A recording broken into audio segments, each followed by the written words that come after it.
ng tubig, grabe. At susubukan po natin uminom dito sa bukal.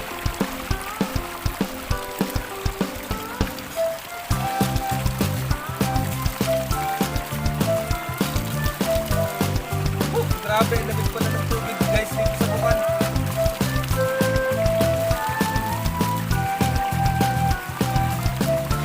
Sarap. Guys, pagka kayo makaka-experience ng pag-inom sa bukal, ang masasabi ko lang po talaga ay napakasarap po ng tubig at napakalamig. Para po siyang may yelo kasama.